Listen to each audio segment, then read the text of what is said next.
атам комуз чертет, апам ырдайт. Комуз черткен жактан атамдан мага өттү, ырдаган жактан апамдан өттү десем жаңылышпайм. Экөөнөн өткөн талант мен.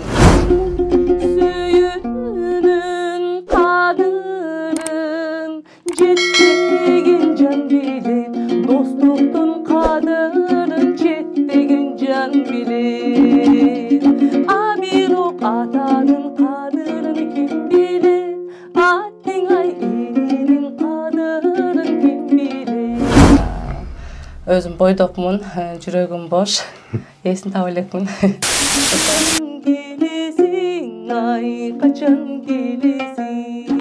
Учкунбек каналында биринчи жолу болуп жаткан болсоңуз, каналга катталып, лайк басып, ой пикир калтырууну унутпаңыз. Ассаламу алейкум, урматтуу Учкунбек каналынын катталуучулары, амансыздарбы? Бүгүн биздин студиябызда өзгөчө маданий чыгарылыш десек болот. Студиябызда көп жылдан бери Максыбай шаарында эмгектенип келе жаткан таланттуу айым Дарика Бообек кызы биздин студиябызда конокто. Анда эмесе ошол Дарика айымыздын Жакшынакай чыгармасы менен бүгүнкү эфирибизди баштайлы, андан соң маегибизди улантабыз.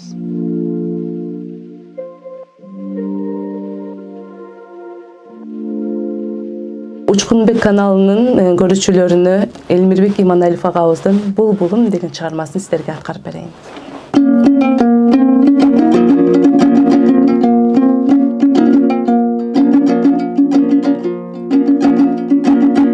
Ай кечти ар таңда боздоп сайра, азкырып сезимди козгоп сайра, бир булбул булуп келет күндө, биз жүрчүң алыма бакты, болжоп сайра, алыбактан адашып көгүм калган, ар шакта алымадай сүйүм калган, ал сүйүм булбулга айланганды, ашыгын издеген ой өрү таңда.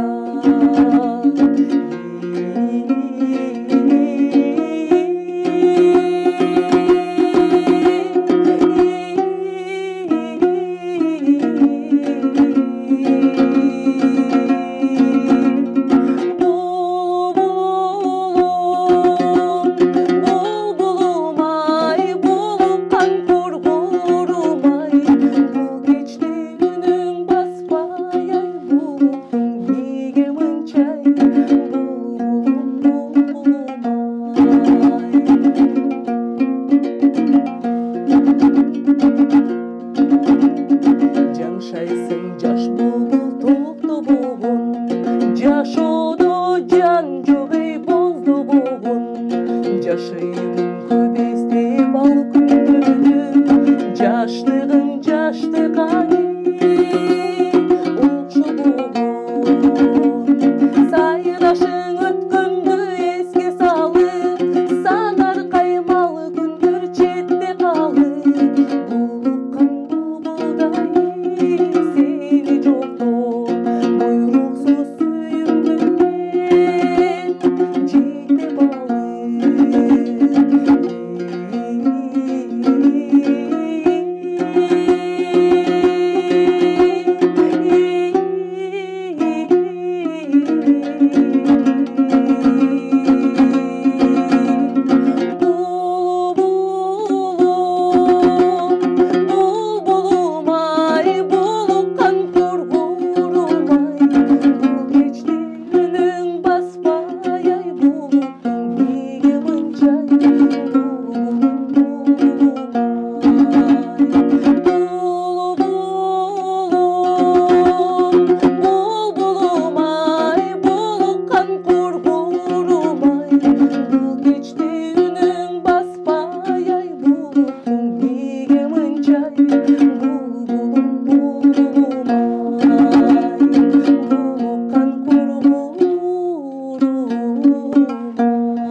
Көптөгөн мекендештер сыяктуу сиздин да көйгөйүңүз кирди чыктыбы? Биз жардам беребиз. Москвадан Казакстанга каттайбыз. Жолго чыгарда чорнойдон текшерип, эч кандай маселе жаралбашына кепилдик беребиз.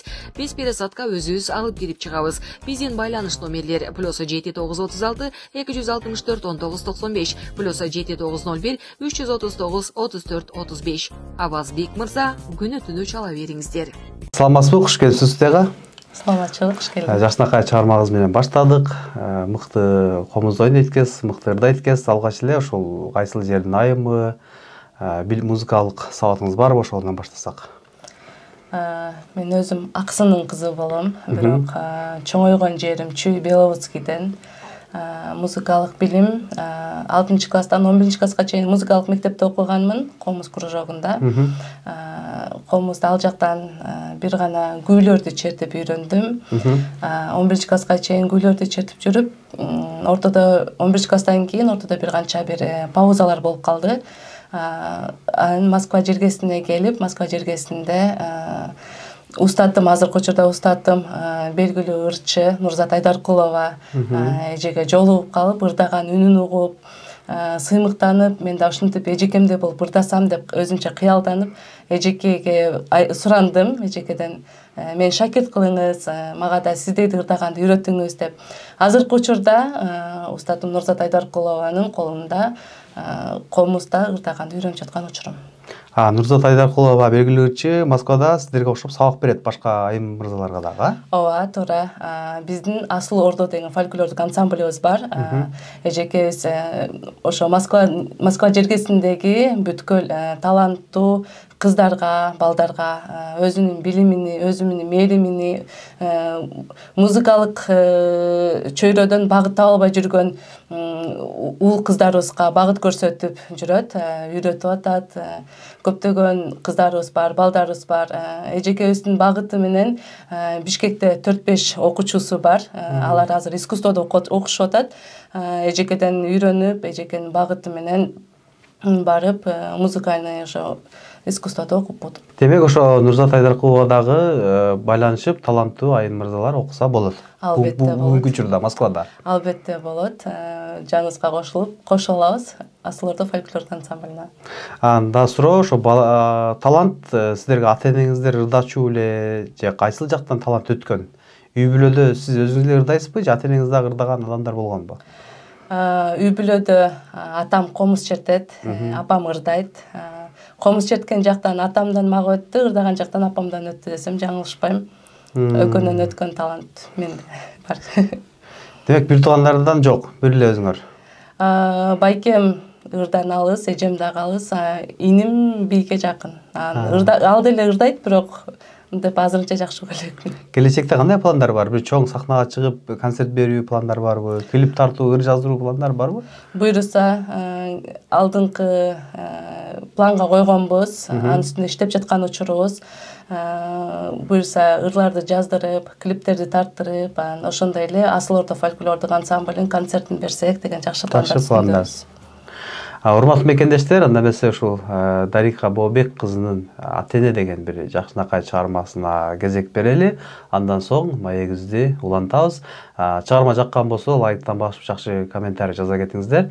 Ушул чыгармадан кийин кайрадан маегибизди улантабыз. Учкунбек каналынын жалпы катталуучуларына сөзү Рыспек Кубатбеков, обону Бурул Стамкулова эжекебиздин Ата-эне кадырын ким билет деген чыгармасы сиздерге аткарып берейин.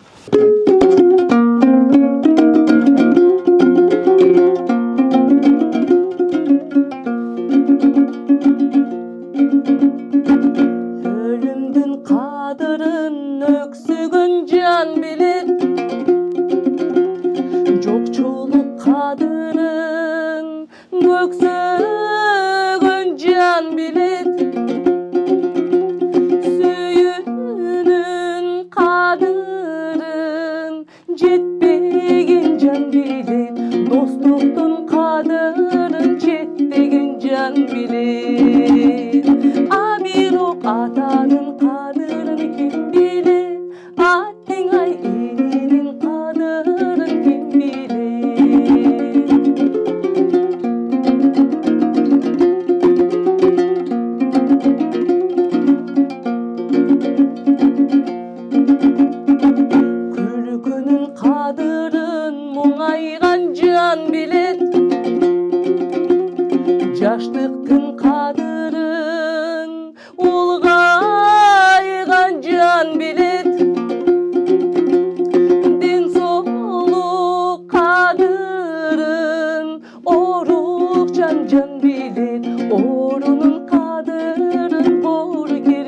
bilir? Birok atanın kadırını kim bilir? Attın ay elinin kadırını kim bilir?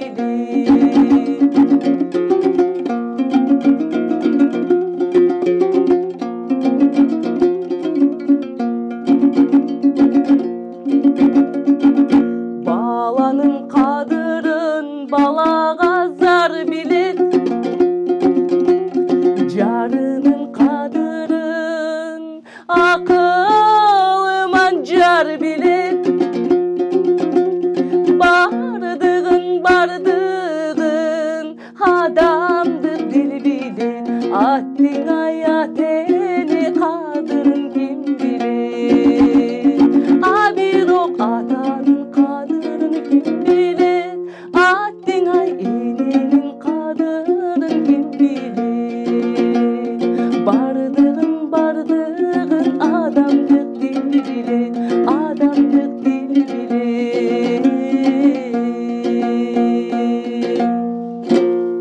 Рахмат, ушундай жакшынакай ата-эне жөнүндө чыгарма аткарып өттүң. Ата-энелер аман болсун, бар болсун. Дегиле Россия жергесинде жүргөнүңүзгө канча жыл болду? Анан бойдоксузбу? Азыр ушундай жакшынакай бир чыгармадан кийин көптөгөн бир мырзалар кызыгышы мүмкүн. Мындай бойдок болсо номерин алып байланышсак деп, балким сизге ошон таланттуу айымдарды издеп жүргөн мырзалар бардыр. Кеп ошодон баштасак. Москва жергесинде жүргөнүмө 12 жылдан ашып калды.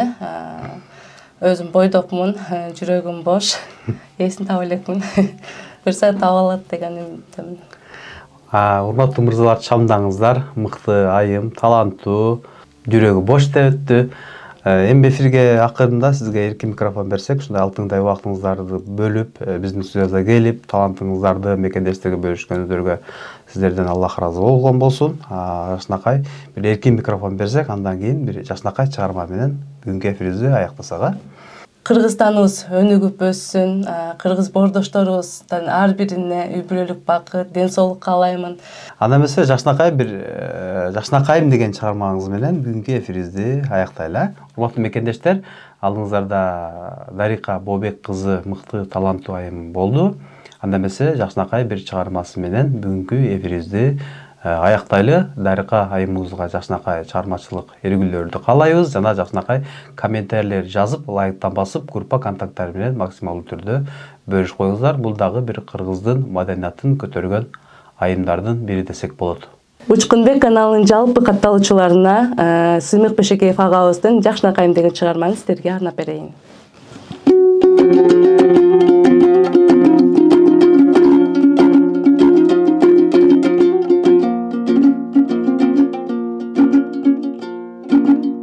Суранса укпас сөзүңдү алайдын, суулардай акан күндү самаймын, сезимим жырган күнүмүңдөп жүзүң, сени алып келчүң ай жолду караймын.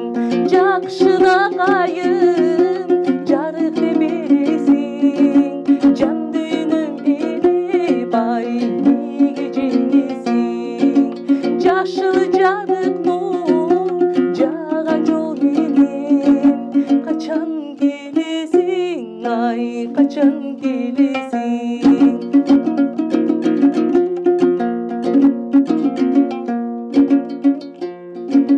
Кантейин күткөн кездердин көбүн каалабайм сенден, өзгөнүмдө мен карагым келип, караның издеп карайып барат ай көздөрүм менин.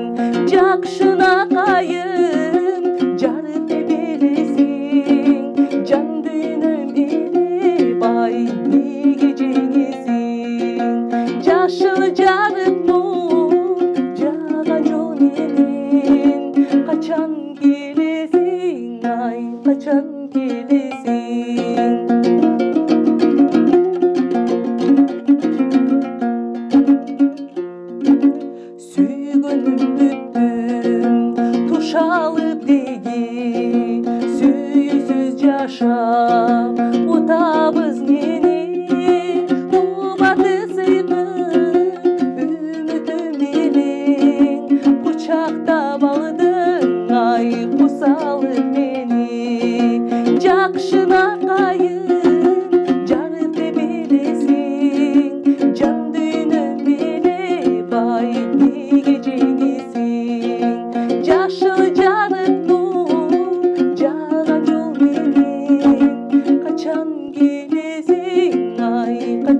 gelesin, kaçan gelesin, ay kaçan gelesin.